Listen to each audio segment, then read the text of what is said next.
स्वर्णिम पथ पर विचरण करने वाले धर्म प्रेमी सज्जनों, युगों युगों से मानव मन में जिज्ञासा रही है ये जानने की, मैं कौन हूं। मैं शरीर हूं, इंद्रियां हूं, अंतःकरण हूं, या इससे भी परे कुछ ऐसा चिन्मय तत्व हूं जिसको मैं अभी तक जान नहीं पाया। मैं आया कहां से हूं, मेरी आत्मा का मूल घर कहाँ है, कैसा है, उसको पाने का विधान क्या है। सच्चिदानंद परमात्मा जिसने इस अनंत सृष्टि की रचना की है कहाँ है, कैसा है, और उसको पाने का विधान क्या है। अध्यात्म के अंदर इन्हीं तत्वों पर विचार किया जाता है। अध्यात्म का अर्थ ही होता है आत्म तत्व के प्रति गमन। अब एक जिज्ञासा होती है कि इसको हम कैसे जाने, क्या बुद्धि का प्रयोग उचित है या अनुचित। एक बात ध्यान में रखिए, जो अतीन्द्रिय तत्व, अतीन्द्रिय तत्व किसको कहते हैं, जो इंद्रियों से परे है। आत्मा और परमात्मा को बुद्धि से नहीं जाना जा सकता, लेकिन बुद्धि से जानने की भूमिका तैयार होती है। जैसे मौसमी का फल है, संतरे का फल है, अब ऊपर का छिलका उतार देंगे तो अंदर जो खाने वाला पदार्थ है वो सड़ जाएगा। छिलका ही खाने वाले पदार्थ की रक्षा करता है। छिलके को खाया नहीं जाएगा, लेकिन उसके बिना काम भी नहीं चलता। उसी तरह से यदि बुद्धि का प्रयोग नहीं होगा तो धर्म ग्रंथों से या सुने हुए सत्संग से सत्य असत्य का निर्णय करना संभव नहीं होगा कि सत्य क्या है, असत्य क्या है। आज मत मतांतरों की चकाचौंध में, खींचातान में सत्य छिप जाता है। इसी कारण, क्योंकि बुद्धि का वास्तविक प्रयोग नहीं होता, हर व्यक्ति समाधिस्थ नहीं होता। समाधिस्थ होकर प्रत्येक सत्य का साक्षात्कार करने की सामर्थ्य प्रत्येक व्यक्ति में नहीं होती। इसलिए बुद्धि तो सबके पास है, लेकिन बुद्धि के कई रूप हो। हमें जो बुद्धि मिली है उसका 10% से अधिक उपयोग करने की हमारे पास सामर्थ्य नहीं है। वर्तमान समय में संसार में ऐसा कोई भी व्यक्ति नहीं है जो 10% से अपनी बुद्धि का उपयोग करने का दावा रखता हो। मनुष्य के मस्तिष्क में ऐसे कोष हैं, यदि सभी विकसित हो जाए तो मनुष्य विश्व के सभी ग्रंथों को कंठस्थ कर सकता है। इतनी बुद्धि का कमाल है। आज देखिए, ये बुद्धि का ही तो बल है। मनुष्य ने असंभव से असंभव दिखने वाले आविष्कार किए हैं। हम एक पल में कहाँ से कहाँ का दृश्य देख सकते हैं, मोबाइल के माध्यम से, टीवी के माध्यम से कहाँ से कहाँ जा सकते हैं। पहले कभी बैलगाड़ी पर चलते थे तो इसका अर्थ ये नहीं था कि मनुष्य मूर्ख था। मनुष्य बुद्धिमान तब भी था, लेकिन उसकी बुद्धि का प्रयोग दूसरी दिशा में होता था। अब बुद्धि जो तत्व है, जैसे जमीन से हीरा निकाला जाता है तो हीरे को निकालकर तुरंत बेचा नहीं जा सकता। हीरे को चमकाया जाता है, पालिश की जाती है, कटिंग की जाती है। उसी तरह से धारणा, ध्यान, समाधि की प्रक्रियाओं से जब बुद्धि का परिमार्जन किया जाता है, सत्संग से, स्वाध्याय से, प्राणायाम से, ब्रह्मचर्य आदि तपों से, तो बुद्धि परिष्कृत होकर मेधा के रूप में निकलती है। उसको और परिमार्जित करते हैं तो प्रतिभा के रूप में निकलती है। प्रतिभा को और परिमार्जित किया जाता है, शुद्ध किया जाता है। जैसे लोहा, कच्चा लोहा निकलता है, उसको शुद्ध करेंगे तो लोहा बनेगा, लोहा से और शुद्ध बनेगा, फिर पक्का स्टील बनता है।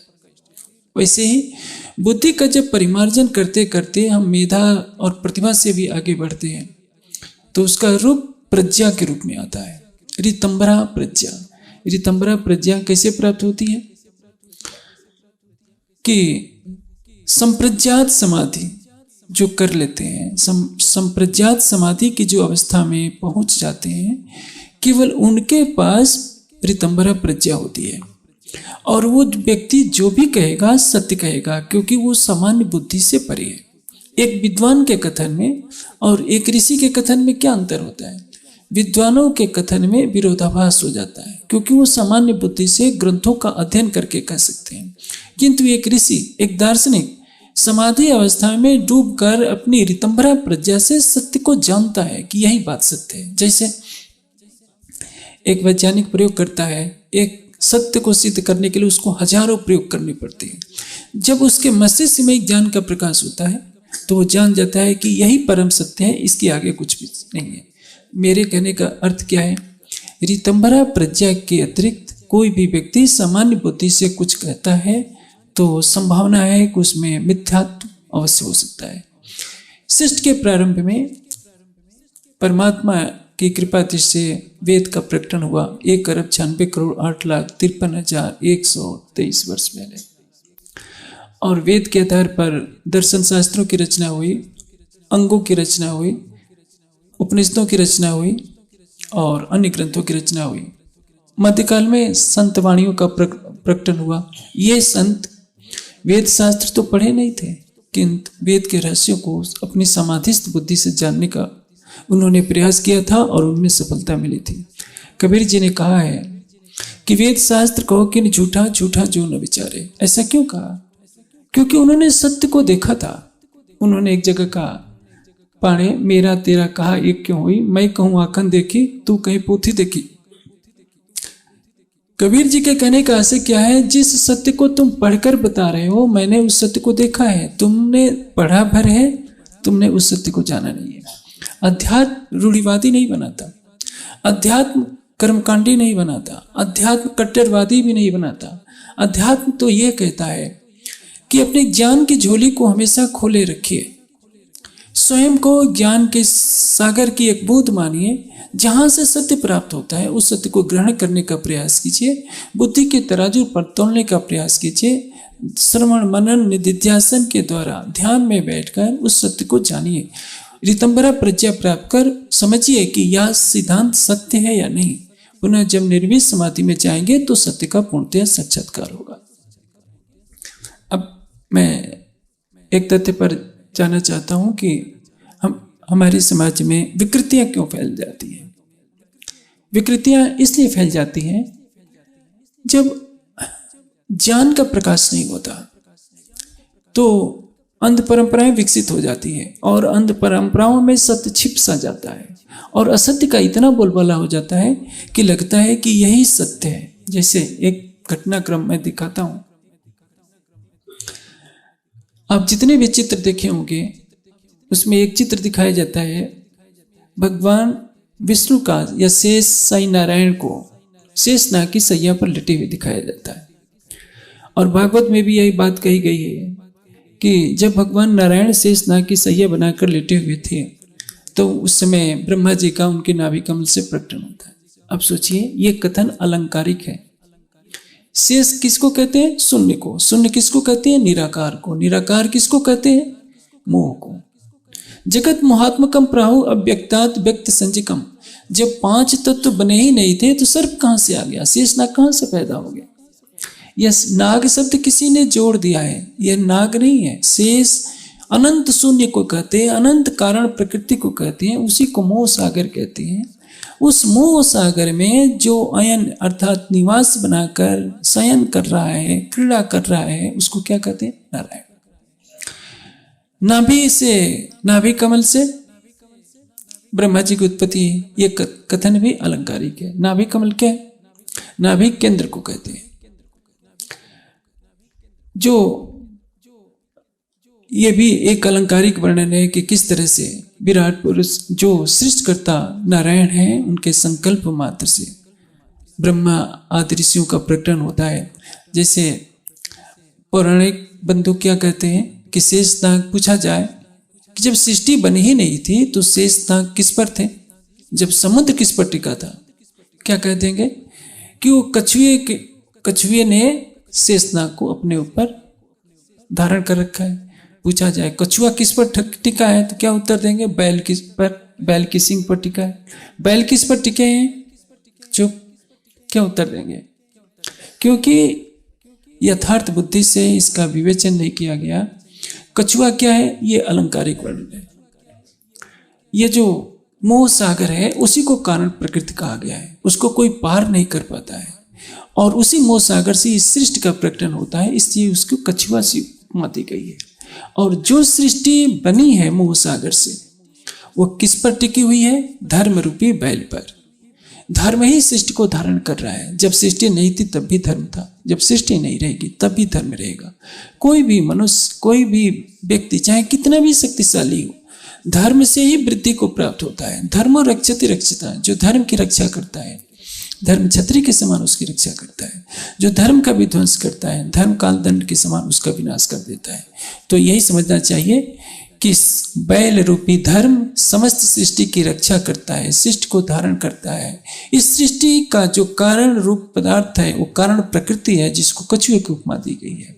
और शून्य निराकार मोह सागर में शयन करने के कारण उसको शेषशायी नारायण कहते हैं। दूसरी एक काल्पनिकता आ गई है। आजकल गायत्री मंत्र का बहुत प्रचार तो है, लेकिन कोई ध्यान नहीं देता कि गायत्री मंत्र में कहा किया गया है। जन साधारण को भ्रम हो गया है कि गायत्री कोई माता है, कोई देवी है। वास्तविकता क्या है? एक छंद है, छंदसाम गायत्री। योगेश्वर श्री कृष्ण कहते हैं कि मैं छंदों में गायत्री हूँ।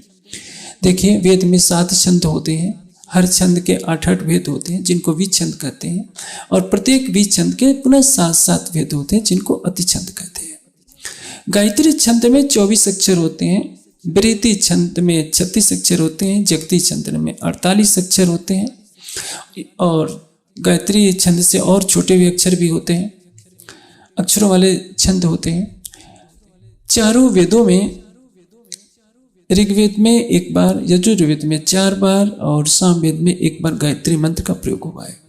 किंतु गायत्री मंत्र जो यजुर्वेद के 36वें अध्याय का 3रा मंत्र है, केवल उसमें ही गायत्री छंद में लिखा है। से सभी जगह निश्चित गायत्री छंद में लिखा है, उसमें बोर ब स्व नहीं है। तो 24 अक्षरों के न होने से गायत्री मंत्र, जो पूर्ण गायत्री मंत्र का जिसको कहा जाएगा, केवल 1 बार आएगा, 36वें अध्याय का 3रा मंत्र। लोगों में धारणा क्या है कि गायत्री वेदों की माता है। आप सोचिए, चारों वेदों में यदि वेद में गायत्री मंत्र आता है तो वेद जननी हुई मंत्र की, न कि मंत्र ने गायत्री मंत्र को पैदा किया। हाँ, परमात्मा की जो 2 शक्तियां हैं, एक ज्ञान शक्ति और क्रिया शक्ति। ज्ञान शक्ति से वेद का प्रकटन हुआ है, यह बात ठीक है। उस ज्ञान शक्ति को माता कहेंगे तो ठीक है, लेकिन वेद माता गायत्री को वेद माता कहेंगे, यह गलत है। वेद को आप माता कहिए तो भी सही है, पिता कहिए तो भी सही है। अस्तुता वरदा वेद माता प्रचोदयंताम पाउमानी दिजाना, सही है। वेद माता का अर्थ क्या है?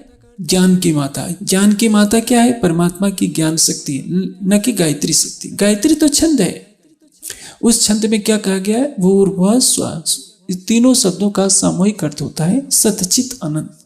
भू सत्याम से भू का अर्थ होता है सत, भू का अर्थ होता है चित, और स्व का अर्थ होता है अनंत। तत् उस सवितु सृष्टिकर्ता परमात्मा, जो सूर्य आदि प्रकाशकों का भी प्रकाशक है, वरेण्यम, वर्ण करने योग्य, ध्यान करने योग्य। एकमात्र परमात्मा ही वर्ण करने योग्य है, उसके अतिरिक्त अन्य कोई भी उपास्य नहीं है। यह वेद का डिंडिम घोष के साथ निर्देश है कि उपास्य कौन होगा? केवल सच्चिदानंद परमात्मा। इसलिए उसको वरेण्यम कहा गया है। भर्गा किसको कहते हैं? जो परमात्मा का तेजोमय स्वरूप है। देखिए, एक एक मंत्र में कितने गहरे रहस्य डाले गए हैं। ऋषियों ने ऐसे ही केवल व्याकरण के आधार पर अर्थ नहीं कर दिया, व्याकरण तो बाद में बना। ऋषियों ने समाधि अवस्था में बैठकर वेदों के अर्थ को साक्षात्कार किया, इसलिए तो उनको ऋषि कहा जाता है। ऋषि और विद्वान में अंतर होता है। विद्वान लिखे हुए ग्रंथ को पढ़ सकता है, याद कर सकता है, ऋषि सत्य को देखता है, इसलिए कहते हैं ऋषियों मंत्र दृष्टारा। भार्गा कहते हैं जो प्रकृति से परे अत्यंत शुद्ध स्वरूप है, जो सत्व और रजतम की परिधि में नहीं आता, जो त्रिगुणातीत स्वरूप है, जिसको अरबी भाषा में नूर शब्द से संबोधित किया जाता है, जिसको वेद में आदित्य वर्ण कहा गया है, उसको कहते हैं शुक्र ज्योति, चित्र ज्योति, सत्य ज्योति, ज्योतिष्मान च शुक्रम च ऋत्या च, उसको भर्ग कहा गया है। भर्ग अर्थात अत्यंत जो तेजोमयी स्वरूप है, उसको हम धीमय धारण करें। वह परमात्मा हमारी बुद्धि को उत्तम गुण कर्म स्वभाव में प्रेरित करें। यह है गायत्री मंत्र का अर्थ। अब बताइए, इसमें किस देवी की स्तुति है? कहीं नहीं लिखा है कि वो हंस पर बैठी हुई हैं, इतनी भुजाएं हैं, हमने नारी के रूप में उसको चित्रित किया है। ये तो हमारी भावना है। पौराणिक मान्यताओं में गायत्री को एक देवी बना दिया गया, एक शक्ति बना दिया गया, जबकि सच ये नहीं है। देवी का अर्थ हम व्याकरण के आधार पर ब्रह्म कर सकते हैं, लेकिन गायत्री एक देवी है और अन्य देवियों की तरह देवी है, तो प्रश्न ये होता है कि मंत्र तो कुछ और कह रहा है। मंत्र क्या कह रहा है कि जो सच्चित आनंद स्वरूप समस्त सृष्टि को उत्पन्न करने वाले प्रकाशकों का भी, सूर्य आदि प्रकाशकों का भी प्रकाशक है। अत्यधिक तेजोमय स्वरूप, प्रकृति से परे शुद्ध स्वरूप वाले उस परमात्मा के स्वरूप को हम धारण करें। हे परमात्मा, हमारी बुद्धि को उत्तम गुण कर्म स्वभाव में प्रेरित करें। इस मंत्र में अलौकिक प्रार्थना की गई है, इसलिए प्रत्येक ऋषि मुनि ने इसको दीक्षा मंत्र के रूप में माना। इस मंत्र से परमात्मा की स्तुति की। गायत्री छंद में होने के कारण इसको गायत्री मंत्र कहा जाने लगा। इसको सविता मंत्र भी कहते हैं, सावित्री मंत्र भी कहते हैं, क्योंकि सविता और सावित्री दोनों शब्द ब्रह्म के लिए प्रयुक्त होते हैं। सविता कहते हैं सृष्टि को उत्पन्न करने वाले परमात्मा, और सावित्री किसको कहते हैं? जो परमात्मा की शक्ति है उसको सावित्री कहते हैं। शक्ति और शक्तिमान दोनों का स्वरूप ये है, इसलिए उस सत्य को दर्शाने के लिए उसको गायत्री मंत्र कहेंगे। गायत्री छंद में लिखे होने के कारण पुरुषवाचक अर्थ लिखेंगे तो सविता मंत्र कहेंगे, स्त्रीवाचक अर्थ में मानेंगे तो सावित्री मंत्र कहेंगे। भाव को न समझने के कारण किसी ने समझा कि सावित्री और गायत्री को देवी बना दिया, किसी ने कुछ बना दिया, किसी ने कुछ बना दिया। अभी आने वाला है चैत का महीना, एक नवरात्र तो बीत गया, एक नवरात्र आने वाला है। न जाने कितने पशुओं को काली के मंदिर में, दुर्गा के मंदिर में सब काट काट कर लोग खा जाएंगे, कहीं कुछ किया जाएगा। नेपाल में एक मंदिर है गढ़ी माई का मंदिर, वहां लाखों की संख्या में भैंसों को काट दिया जाता है। यह क्यों होता है? क्योंकि देवी के स्वरूप को न जानने के कारण। पौराणिक मान्यताओं में भी जाएं तो देखें तो क्या कहा गया है, या देवी सर्वभूतेष जीव रूपेण संस्था नमः तस्यै नमः तस्यै नमः तस्यै नमो नमः। जो देवी सभी प्राणियों में जीव के रूप में स्थित है उसको प्रणाम है। यदि देवी को आप जगत माता कहते हैं और कहते हैं कि वही जगत माता सभी प्राणियों के अंदर जीव के रूप में स्थित है, तो बेचारे बकरों को और ये भोले भाले भैंसों को उन्होंने क्यों काटते हो? क्यों, क्या बिगाड़ा है? आप सोचिए। दुर्गा का अर्थ क्या है? जैसे एक पौराणिक कथा है जो स्कंद पुराण में लिखी है। एक असुर था महिषासुर। अत्याचार से सारे देवता त्रस्त हो जाते हैं। देवताओं की एक सभा होती है कि इससे बचने का क्या उपाय है। जब देवता सभी विचार कर रहे थे तो उनके शरीर, सबके शरीर से एक तेज निकला और उस तेज ने एक नारी का रूप धारण कर लिया। उस नारी को सबने अपना अस्त्र शस्त्र दिया। पार्वती जी ने अपना वाहन दे दिया सिंह, शंकर जी ने अपना त्रिशूल दिया, ब्रह्मा जी ने अपना पास दिया, विष्णु भगवान ने अपना चक्र दिया, धनुष दिया, और उस पर सवार होकर उस देवी ने महिषासुर राक्षस का वध कर दिया। यह कहानी है। अब कोई, और उसकी 8 भुजाएं थी, कोई कहते हैं 10 भुजाएं थी। अब सोचिए, और आगे कहानी क्या चलती है। उन्हीं से काली की उत्पत्ति होती है। दुर्गा जी को तो कम पशु चढ़ाए जाते हैं, काली माता को ज्यादा चढ़ाए जाते हैं। क्यों चढ़ाए जाते हैं उसकी विवेचना आगे करेंगे। वह देवी दुर्गा माता महिषासुर राक्षस का वध कर देती है। अब सोचिए इसका अर्थ क्या है। दुर्गा जी को 10 भुजाओं में दर्शाया गया है। 10 भुजाओं का अर्थ क्या है? हमारी 10 इंद्रियां हैं। 10 इंद्रियों का राजा मन है। जो 10 इंद्रियों के राजा मन को जीत सकता है वो मन रूपी सिंह पर बैठकर समस्त जीव अज्ञानता को जीत सकता है, जगत को जीत सकता है। महिष कहते हैं भैंसे को। भैंसे का अर्थ, भैंसा क्या है? अज्ञानता का प्रतीक है। पौराणिक मान्यता में भैंसे को मृत्यु का देवता कहा, ये यमराज की सवारी कहा गया है। मृत्यु किस पर सवार होती है? भैंसे पर। भैंसा क्या है? कालापन और अज्ञानता के अंधकार का प्रतीक है, तमोगुण का प्रतीक है।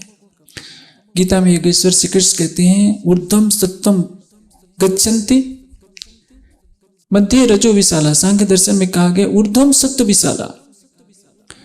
जो सतोगुणी होते हैं उन्नत के मार्ग पर चलते हैं, रजोगुणी मनुष्य होते हैं बीच में रहते हैं, तमो विशाला मूलतः, और तमोगुणी होते हैं हमेशा पतन की तरफ जाते हैं।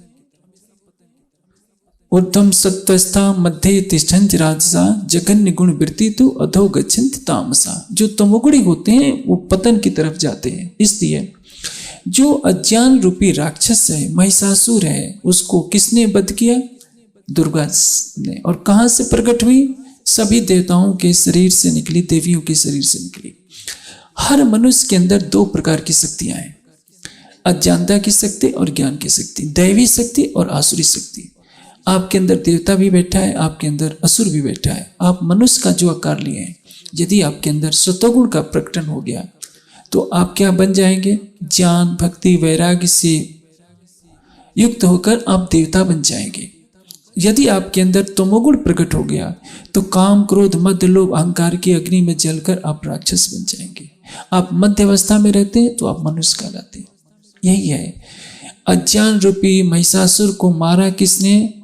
सभी आपके अंदर की निकली हुई उस दैवी शक्ति ने, जिसने आपके मन को विजित कर लिया और सिंह रूपी, मन रूपी सिंह पर बैठकर अज्ञान के राक्षस को समाप्त कर दिया। जो मन रूपी राक्षस पर, जो मन रूपी सिंह पर सवार हो ही नहीं सकता, मन को जीत नहीं सकता, वह पूर्ण ज्ञानवान कभी नहीं बन सकता। इस ऊंचे दार्शनिक तत्व को एक अलंकारिक माध्यम से दर्शाने का प्रयास किया गया है। आगे पुराण में एक कथा आती है, देखिए, पौराणिक आख्यायिकाओं की सही व्याख्या न होने से हिंदू समाज भ्रम का शिकार हो गया और ऐसी रूढ़िवादी अज्ञानमयी भ्रांतियां चल गई जिससे समाज का बहुत क्षय हो रहा है। वर्णन आता है कि एक राक्षस था, रक्तबीज। दुर्गा जी राक्षसों का जब संहार कर रही थी तो रक्तबीज राक्षस के शरीर से एक भी बूंद गिर जाती थी तो कई राक्षस पैदा हो जाते थे। इसलिए दुर्गा जी परेशान हो गई कि मैं जितनी बार इसको मारती हूँ उतनी बार ये नए राक्षस पैदा हो जाता है। अंत में उनके शरीर से एक आभा निकलती है, उनकी विभूति प्रकट होती है और काली का रूप धारण कर लेती है, जिसके हाथ में खप्पर है, तलवार लिए हुए, जीभ निकाली हुए, और रक्तबीज राक्षस की गर्दन काटकर उसका रक्त पी जाती है, क्योंकि जमीन पर गिरने देना नहीं था। जमीन पर गिरते ही पुनः रक्तबीज जिंदा हो जाता। अब ये अलंकारिक वर्णन है, भाव तो बहुत गहरा है, लेकिन उसका उल्टा अर्थ लगाने के कारण आज हिंदू समाज काली के मंदिरों में ले जाकर बकरे को इस तरह से काटता है कि स्वयं रामकृष्ण परमहंस भी जिस काली मंदिर में पूजा करते थे वहां भी बलि प्रथा को रोक नहीं पाए थे, न विवेकानंद रोक पाए थे। तो आप सोचिए, ये महान पुरुष भी इसको प्रथा को रोक नहीं पाए थे तो से सामान्य व्यक्ति क्या करेगा।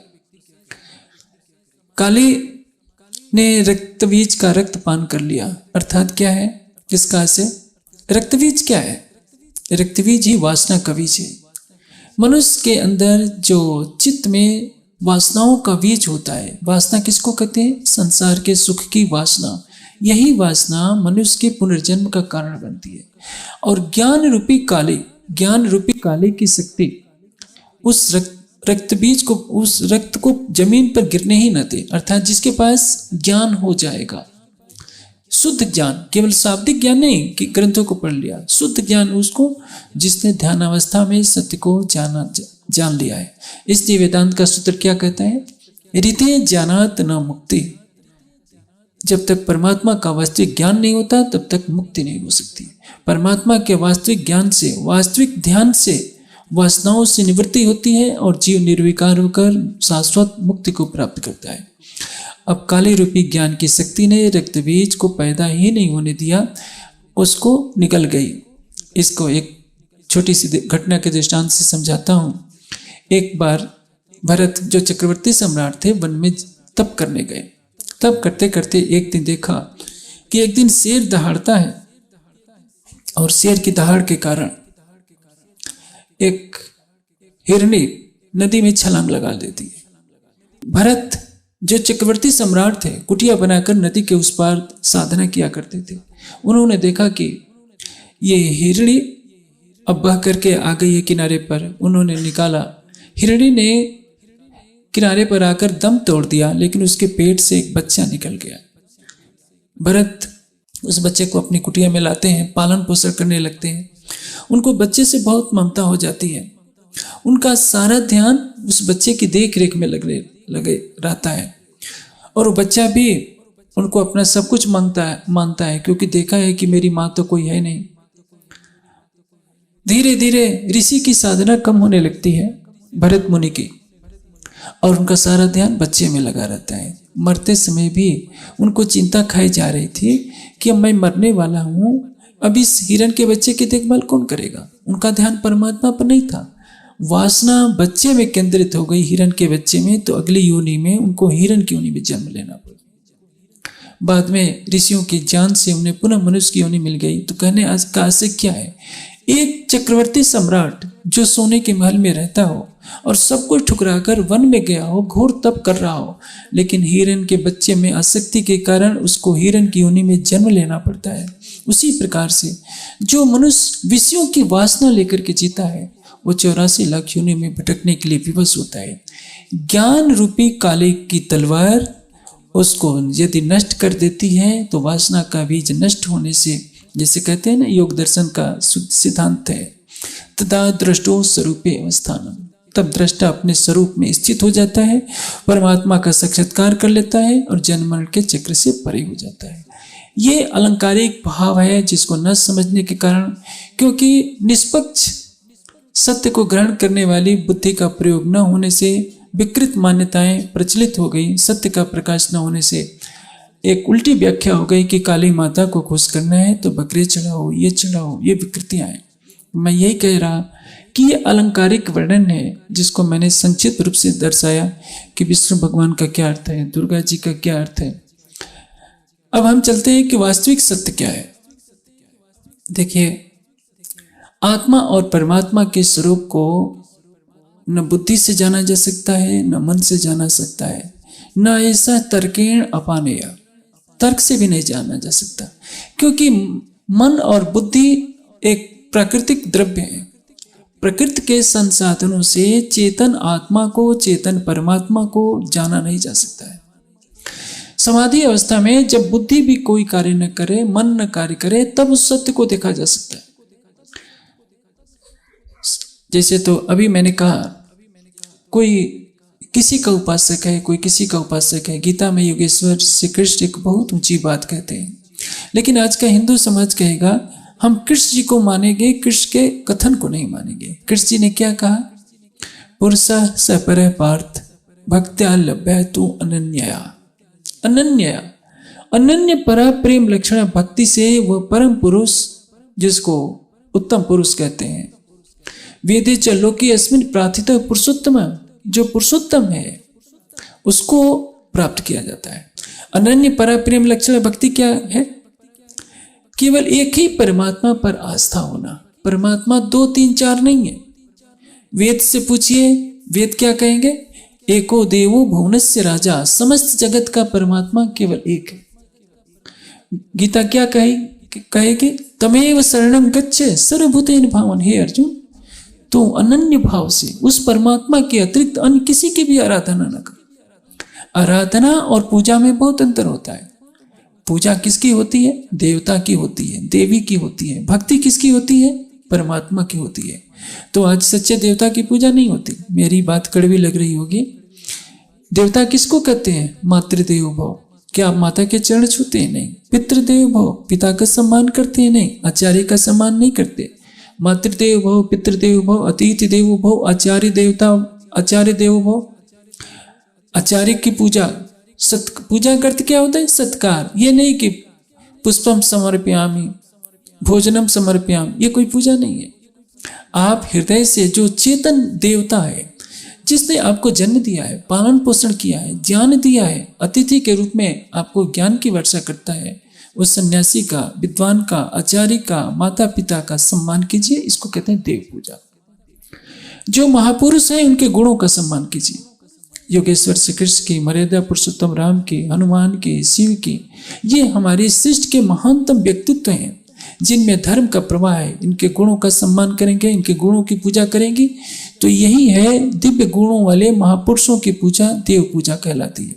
लेकिन आज का हिंदू समाज कहेगा कि नहीं, हमें जो अच्छा लगेगा हम करेंगे। आप तो जानते ही हैं कि नहीं, देवता तो क्या भगवान हो गए। साईं बाबा की पूजा हो गई। साईं बाबा का नाम तो किसी ग्रंथ में भी नहीं लिखा है, साईं शब्द भी किसी संस्कृत का है ही नहीं, लेकिन आश्चर्य है कि साईं के नाम से गायत्री मंत्र भी बन गया, जबकि ये विकृत शब्द है। साईं शब्द संस्कृत का है ही नहीं, इसलिए किसी भी कीमत पर इस नाम से मंत्र बन ही नहीं सकता है। किंतु जानते हैं, कपिल जी ने कहा है कि जब ज्ञान का प्रकाश नहीं होता तो संसार में अंध परंपराएं चल पड़ती हैं। अब जो परमात्मा है वह तो एक है, और प्राप्त कैसे होगा? अनन्य परा प्रेम लक्षणा भक्ति से। मेरे दाईं तरफ बहनें माताएं बैठी हैं, ये अच्छी तरह से जानती हैं कि पतिव्रता धर्म का महत्व क्या होता है। आपका पति, आप कुछ भी लाखों करोड़ों रुपए नुकसान कर देंगे, लेकिन उसके प्रति निष्ठा रखेंगे तो कभी आपका परित्याग नहीं करेगा। लेकिन पति के प्रति प्रेम में दरार आ जाए, वह स्थान किसी और को दे दें, तो उसी दिन से पति पत्नी के बीच में अमिट रेखा खींच जाती है। जिस सच्चिदानंद परमात्मा को प्राप्त करना है, उसके लिए क्या चाहिए? प्रकृति से परे हुए बिना संसार के हम जो भी संबंध रखते हैं वो तो राग द्वेष के अंतर्गत आते हैं। सच्चिदानंद परमात्मा से अटूट प्रेम किए बिना उसका साक्षात्कार कैसे हो सकता है? इसलिए कहा, पुरुषः स परः पार्थ भक्त्या लभ्य तु अनन्यया, अनन्य परा प्रेम लक्षणा भक्ति, जिसके अतिरिक्त अन्य कोई ना हो। जैसे अभी मैंने आपको बताया, कोई गायत्री मंत्र का जप करता है तो क्या कहेगा?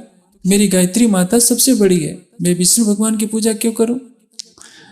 उस बेचारे को ये पता नहीं कि गायत्री छंद में जिस सच्चिदानंद परमात्मा की आराधना की गई है, उसी सच्चिदानंद परमात्मा को वेद में विष्णु शब्द से कहा गया। विष्णु का अर्थ होता है सर्वव्यापक, जिसकी सत्ता सर्वत्र व्यापक हो, जो संपूर्ण प्रकृति मंडल के अंदर हो, प्रकृति से परे चतुष्पाद विभूति में हो, चतुष्पाद विभूति से परे अनंत परम धाम, जिसको वेद ने कहा यत्र ज्योति अजस्मय यस्मिन् लोके स्वहितम तस्मिन् माधे पावन अमृत लोके चित इंद्रा इंद्रो परिस्व, जहाँ अनंत आनंद है, अनंत प्रेम है, अनंत शांति है, हे परमात्मा मुझे वहां ले चल।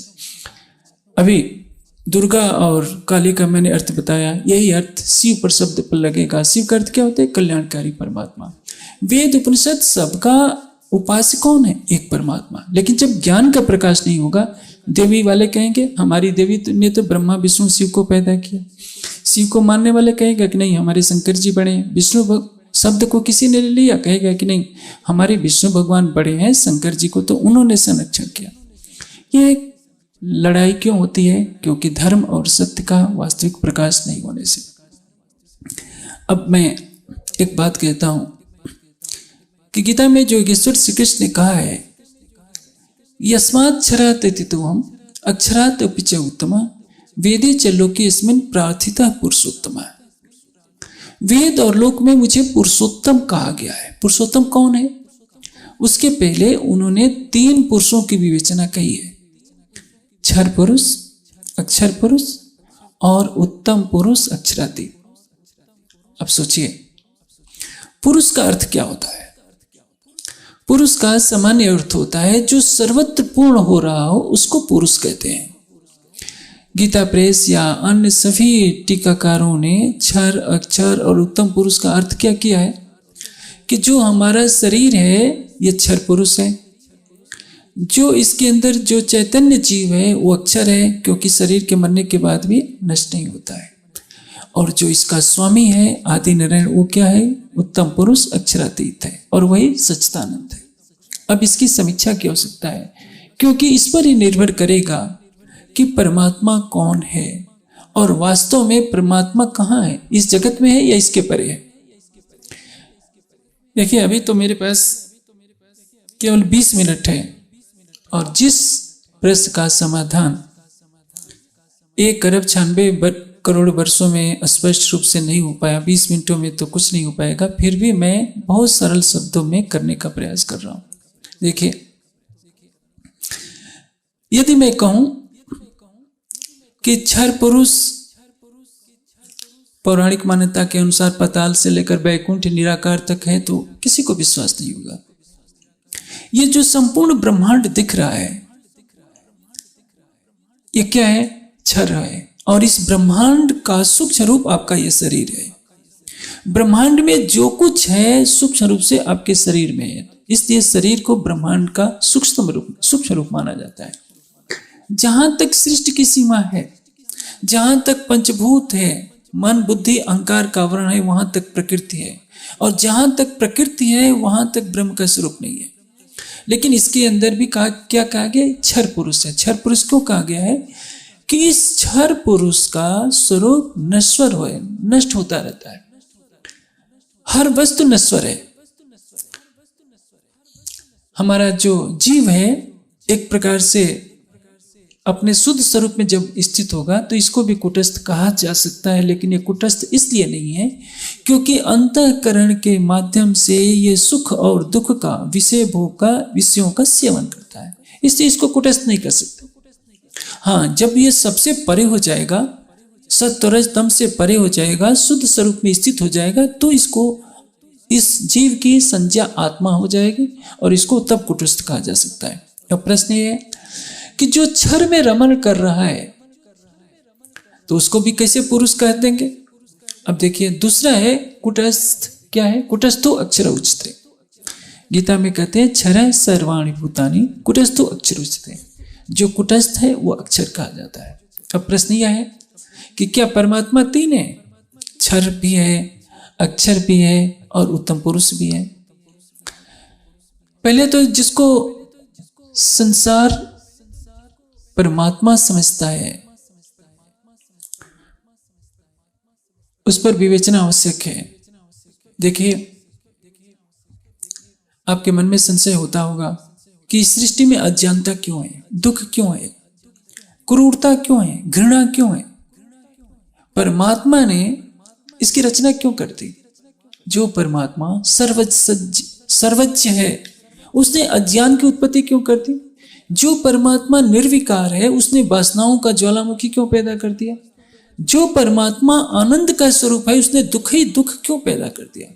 जो परमात्मा प्रेम का स्वरूप है उसने घृणा और राग द्वेष की दहकती हुई ज्वाला क्यों पैदा कर दी? ऐसा इसलिए परमात्मा ये नहीं किया है, ये सृष्टि का विधान है। अंधकार से ही प्रकाश का अस्तित्व है, कुरूपता से ही सौंदर्य का अस्तित्व है, घृणा से ही प्रेम का अस्तित्व है। इसलिए इस सृष्टि में जो पैदा हुई है समता और विषमता दोनों का अस्तित्व होना आवश्यक है। इसलिए ज्ञान और अज्ञान, सुख और दुख और जन्म और मरण ये हमेशा बने हैं, बने रहेंगे, क्योंकि एक के बिना दूसरे का अस्तित्व नहीं। जब इस सृष्टि में तमोगुण है तो विनाश अवश्य होगा, रजोगुण है तो क्रिया होगी, सत्वगुण है तो ज्ञान का प्रकाश अवश्य होगा, भक्ति अवश्य होगी। इसलिए तीनों गुणों की विषमता से ही सृष्टि का प्रकटन होता है और यही कारण है कि इस तीनों गुणों का अस्तित्व जहां रहेगा, सुख दुख ज्ञान अज्ञान जन्म मृत्यु का चक्र चलता रहेगा, इसको कोई भी हटा नहीं सकता। और जिस ब्रह्म सत्ता के द्वारा इसका संचालन होता है उसको क्षर पुरुष कहेंगे। अक्षर पुरुष क्या है? अक्षर पुरुष जैसे आकाश में सूर्य चमक रहा है, उस सूर्य पर धूल आप नहीं फेंक सकते। धूल फेंकेंगे तो आकाश में धूल नहीं जाएगी, आप कीचड़ फेंकेंगे तो कीचड़ तो यहीं रह जाएगा। वह सूर्य पृथ्वी से 14 करोड़ 98 लाख किलोमीटर दूर है। इस पृथ्वी का कोई भी विकार वहां तक नहीं पहुंच सकता।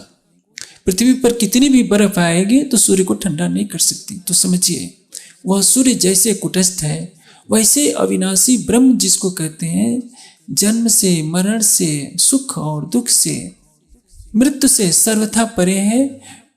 प्राणियों के सुख दुख से उसका कोई भी लेना देना नहीं है, वो कुटस्थ है, निर्विकार है, निद्रा से परे है, अज्ञानता से परे है, मोह से परे है, राग से परे है, द्वेष से परे है। इससे तो उसको निष्काम कहते हैं।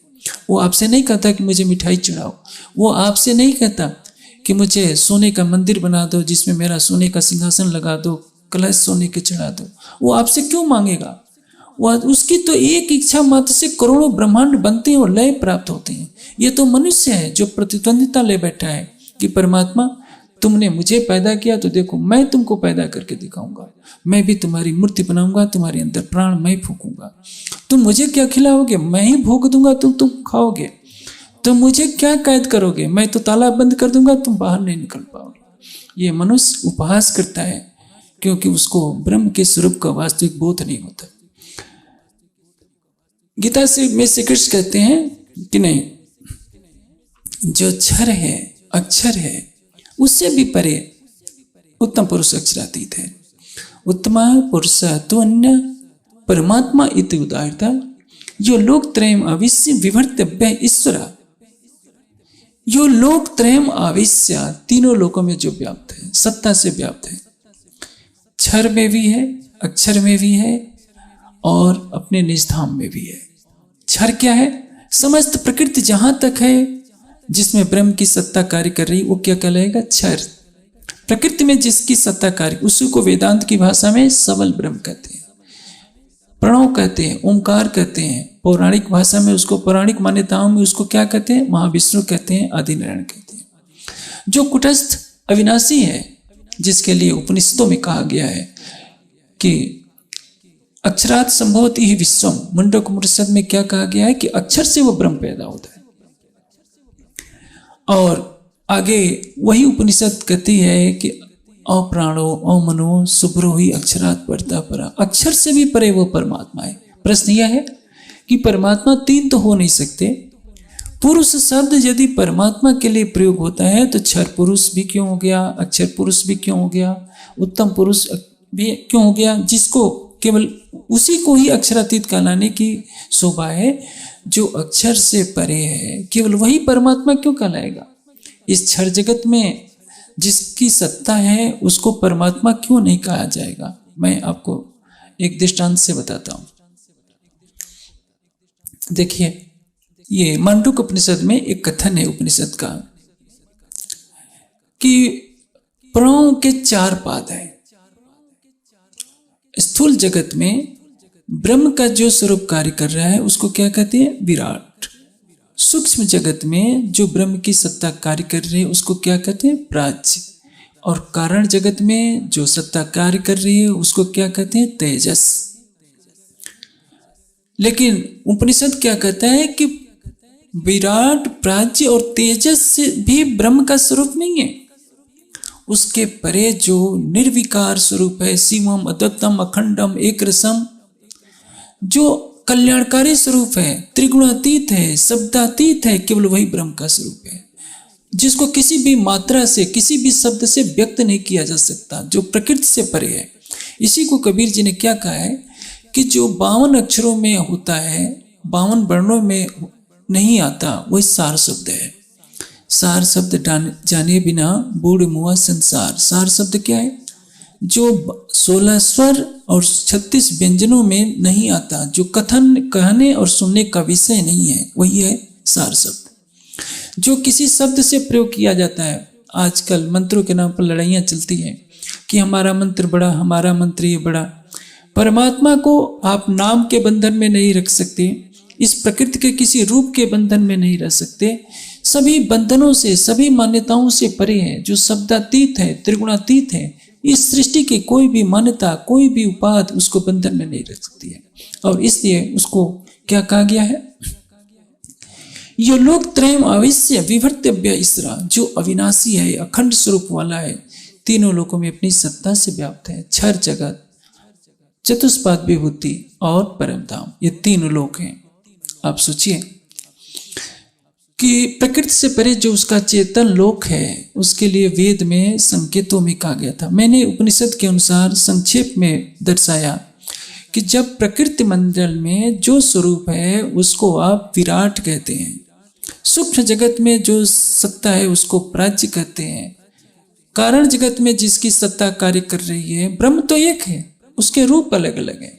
उसी तरह से जो प्रेम और आनंद का स्वरूप है वह अक्षरातीत है, जो केवल सत्ता के रूप में अनंत ब्रह्मांडों का सृजन करता है। ब्रह्म एक है, मैं पहले ही कह रहा हूं, क्योंकि वेद ने क्या कहा? न द्वितीयो न तृतीयो न चतुर्थो उच्यते। 2 नहीं, 3 नहीं, 4 नहीं, एक एक प्रत्येक। परमात्मा एक है, उसके समान न कोई था, न है, न कभी होगा। इसलिए वेद सस्वर कहते हैं कि यह जहां तक प्रकृति है, स भूमि में सर्वतः स्पृत्वा तिष्ठ दशांगुलम, इस ब्रह्मांड से भी परे है परमात्मा। ये आप देखते हैं ना, क्या कहा जाता है कि उस परमात्मा के अनंत सिर हैं, सहस्त्र बाहु पुरुष सहस्त्र रक्षा सहस्त्र पाद। आप कहीं भी जाएंगे, आप काशी जाएं, अयोध्या जाएं या किसी भी तीर्थ स्थान में जाएं, तो कोई भी पंडा पुजारी इसी से आपका पूजन करेगा, पहले मंत्र पढ़ेगा। बेचारा उसको भी नहीं पता कि जो मंत्र पढ़ रहे हो उसका अर्थ क्या है। सहस्त्र शीर्षा पुरुषा सहस्त्र रक्षा सहस्त्र पाद स भूमि में सर्वतम स्पृत्वा तिष्ठत दशांगुलम। अनंत नेत्रों वाला, अनंत पैरों वाला, अनंत हाथों वाला वो परमात्मा है। ये किसकी बात कही जा रही है? क्षर पुरुष की बात कही जा रही है। इस समस्त सृष्टि में कोई कहीं भी कार्य कर रहा है, उसको परमात्मा की शक्ति देख रही है। हर जगह उसकी सत्ता कार्य कर रही है, अणु में, परमाणु में, समस्त आकाश में, समस्त ब्रह्मांडों में उसकी सत्ता है। कोई कहे कछुए नहीं तो ये भी क्यों बनी आवे, जो या में ब्रह्म सत्ता न होती तो ब्रह्मांड न अधिक रहने पावे। यह सृष्टि आधे क्षण के लिए भी नहीं रहेगी यदि इस सृष्टि में परमात्मा की सत्ता नहीं है तो। लेकिन परमात्मा का स्वरूप नहीं है। सत्ता और स्वरूप दोनों अलग अलग बातें हैं। जैसे अभी दिन हुआ था, दिन के समय सूर्य उगा हुआ था, लेकिन सूर्य क्या पृथ्वी के अंदर व्यापक था? सूर्य का प्रकाश पृथ्वी पर आया था, न कि सूर्य पृथ्वी में व्यापक था। मान लीजिए अभी तो रात होने वाली, रात हो गई होगी, बाहर रात अंधेरा होगा। क्या रात के कणकण में सूर्य व्यापक है? आप मान सकते हैं? यदि रात के कणकण में सूर्य व्यापक नहीं है तो सृष्टि के कणकण में परमात्मा कैसे व्यापक है? हाँ, सृष्टि के कणकण में, इस मायावी जगत के कणकण में परमात्मा की सत्ता है।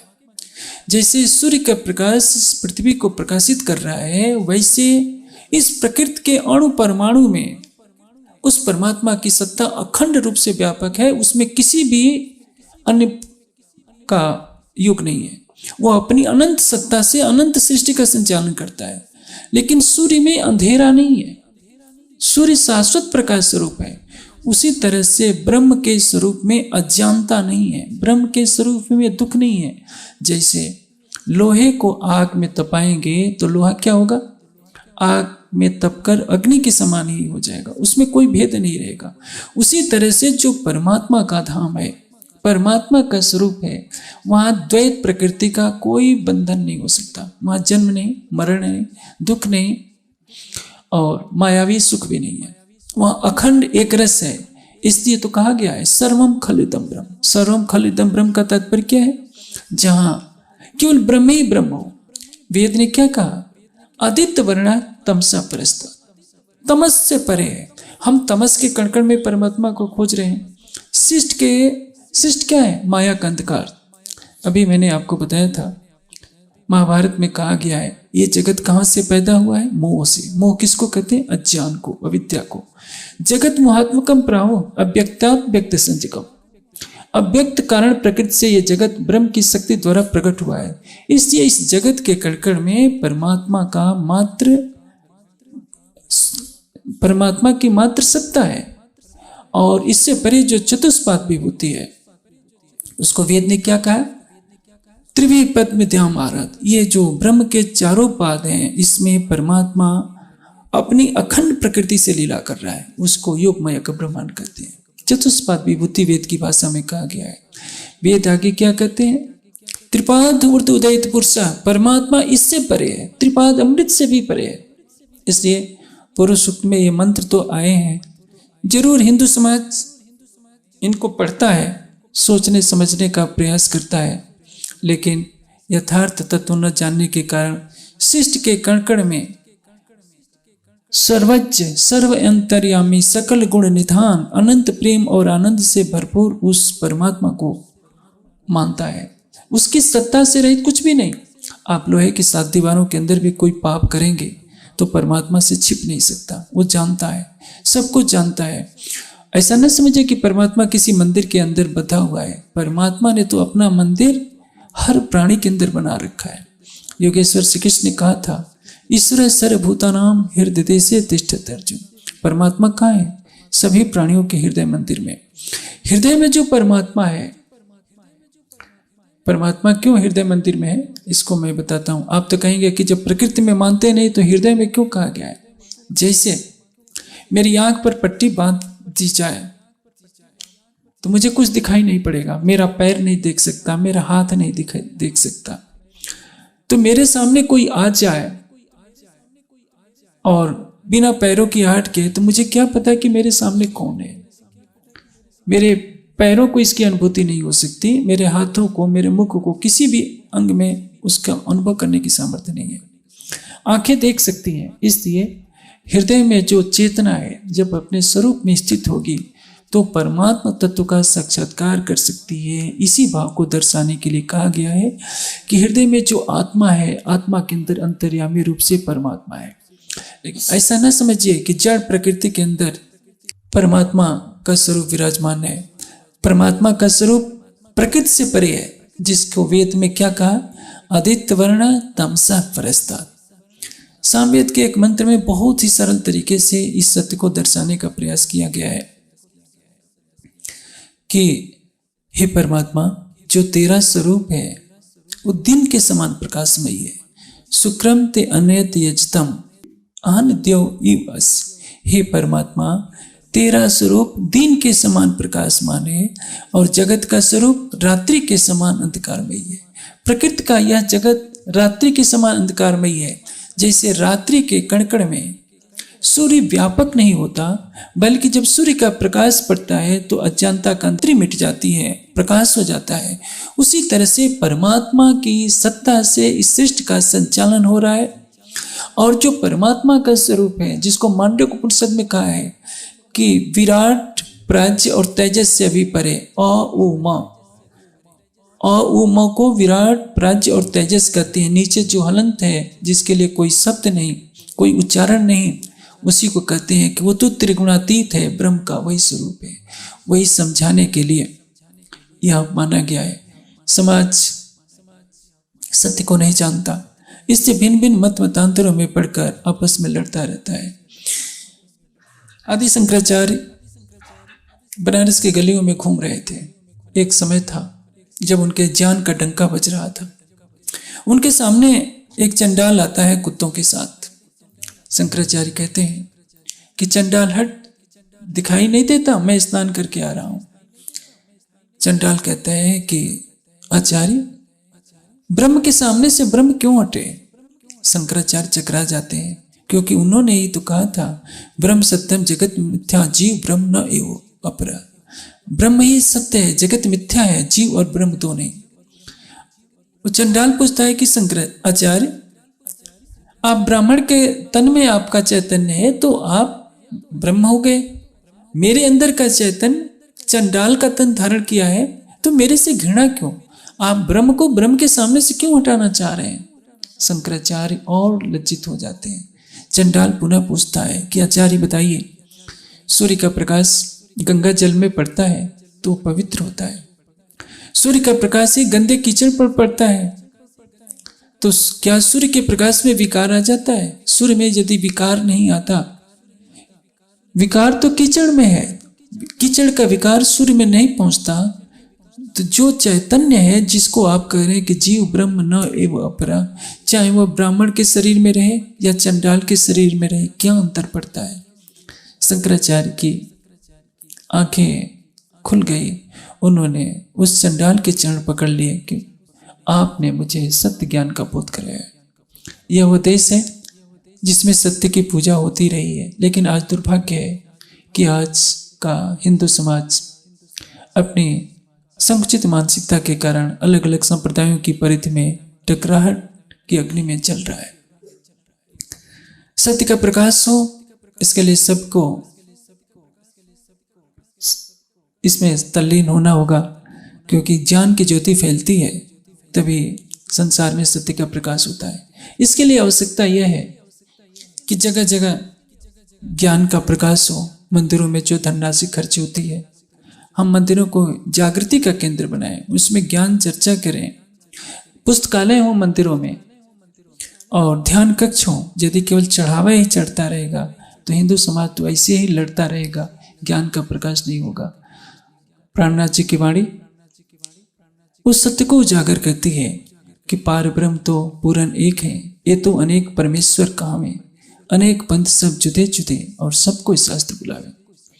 सच्चिदानंद परमात्मा एक है और संसार के लोग परमात्मा के नाम पर लड़ रहे हैं।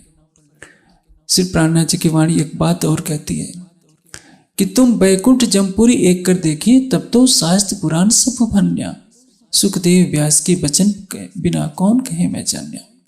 यदि सारी सृष्टि के कणकण में परमात्मा है तो नरक में भी परमात्मा होना चाहिए। हर कोई बैकुंठ जाने की इच्छा क्यों करता है?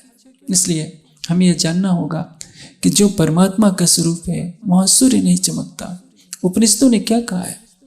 न तत्र सूर्यो भाति न चंद्र तारकम, न वहां सूर्य चमकता है, न चंद्रमा, न विद्युत, न अग्नि, तमेव भांतम अनुभाति सर्वम। उस परमात्मा के प्रकाश से सब कुछ वहां प्रकाशित होता है। इसलिए आवश्यकता है हम एक सच्चिदानंद परमात्मा की खोज में लगे। वो कैसा है परमात्मा, कहाँ है परमात्मा? सांप्रदायिक संकीर्णता हमें सत्य तक नहीं पहुंचने देगी। जैसे भौरा अनेक फूलों का पराग चूसता है, उसी तरह से हमारा भी कर्तव्य है एक सत्य को हमें मानना चाहिए, सबको उसके लिए प्रस्तुत करना चाहिए और निष्पक्ष हृदय से जानने का प्रयास करना चाहिए कहाँ है परमात्मा, कैसा है परमात्मा, हम कौन है, आए कहाँ से हैं। श्री प्राणनाथ जी की तारतम्य के प्रकाश में इस शाश्वत सत्य को सरलता से जाना जा सकता है और हमें उस चौराहे पर खड़े होने का अवसर प्राप्त होता है जहाँ एक तरफ वेदों के शाश्वत सत्य सिद्धांत का दर्शन होता है, दर्शनों के मूल सिद्धांत का दर्शन होता है, उपनिषदों की वाणी को सत्य जाना जाता है, संतों की वाणी के रहस्य को जानकर एक सत्य का प्रकाश होता है। समस्त संप्रदायों को, समस्त मत पंथों को जो अलग अलग पगडंडियों में चलकर आपस में संघर्षरत हैं, एक दूसरे को छोटा दिखाने का प्रयास कर रहा है, अपनी झूठी मान्यता को सत्य सिद्ध कर रहा है, दूसरे के सत्य को भी मानने से नकारता है। जब तक इस मानसिकता का पतन नहीं होगा तब तक सत्य का प्रकाश नहीं फैलेगा। मैं यहाँ भुज की धर्म प्रेमी जनता से यही आग्रह करता हूँ कि यहाँ तो ज्ञान की धारा बनी चाहिए, सबके अंदर जिज्ञासा होनी चाहिए। केवल यहाँ ही नहीं, पूरे देश में ज्ञान की अखंड धारा बहे और सभी सत्य को जाने, सत्य को माने, सत्य को प्राप्त करें और अपने मानव जीवन का कल्याण करें। मैं यही शुभकामना करता हूँ।